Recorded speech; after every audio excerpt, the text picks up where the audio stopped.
commercials that ExxonMobil now talking about their nice clean extraction process from tar sands. No, they're injecting steam under high pressure underground to melt the asphalt. Let's be truthful about it. It's not tar sands, it's asphalt sand. Okay, it's like going down to La Brea.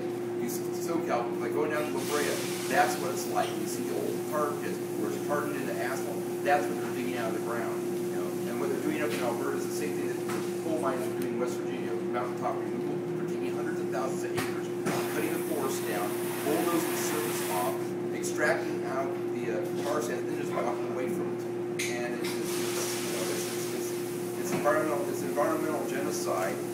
My single biggest fear is not if, but when the Keystone ruptures in the Ogallala Aquifer. The proposed route goes right over what's called the recharge. So it's the area where the rain and snow melt enters the Ogallala Aquifer before it makes the trip all the way down to your ranch in Texas where you can pump it out of the ground.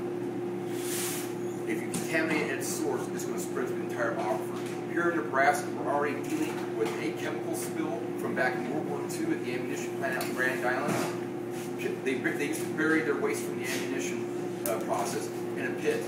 The chemicals from that pit leached into the aquifer on one side of Grand Island, have migrated underneath Grand Island, and people living on the other side of town cannot use their private wells anymore to drink water. It's so full of all these hydrocarbon compounds, known carcinogens.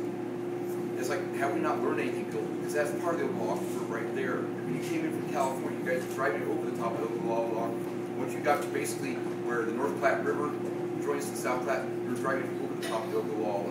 When you get to Grand Island, well, the reason why Grand Island is called Grand Island is a giant sandbar that sits in the middle of the Ogallala Aquifer. On the north side of the Platte River, we have water from the Ogallala Aquifer entering the Platte River. On the south side of the river, you have water from the Ogallala Aquifer going back down into the aquifer. You go a little bit north there, a few miles north there, you can find natural springs where you dig down 6 inches and you're hitting groundwater. It's that close to the surface. They want to bury the damn pipe 4 feet in the middle of that. How in the hell are you going to fix it?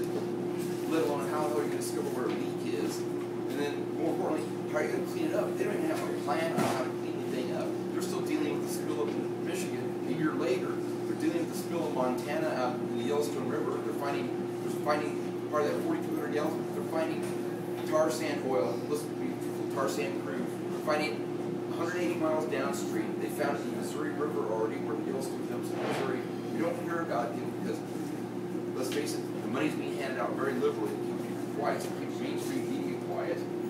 You know, it's very true. 2 weeks ago we had a farmer. 2 weeks ago we had a farmer from North Dakota here for a rally at the governor's mansion saying the pipe broke. The Keystone, the first one, broke on my property.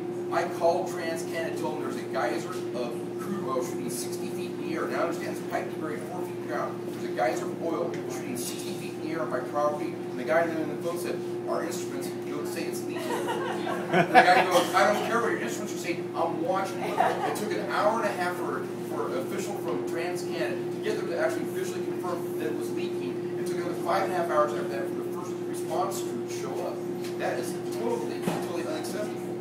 They don't care. And like I said, it comes back to, are we going to allow somebody the possibility of taking, and I'm going to be very blunt, I spent 16 years in the Army, I'll be very blunt about it. Are we going to allow someone to take a giant crap in the supply of water that we drink and the pot that we eat out? Because, hey, Nebraska is the breadbasket of the world.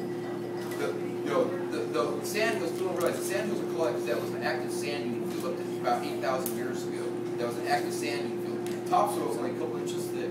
Farmers and ranchers out there know that you can't dig in that because they have what's called a blowout. That sand suddenly starts moving again on a windy day. There are blowouts that are still there. They're going on. They're a half mile or more across.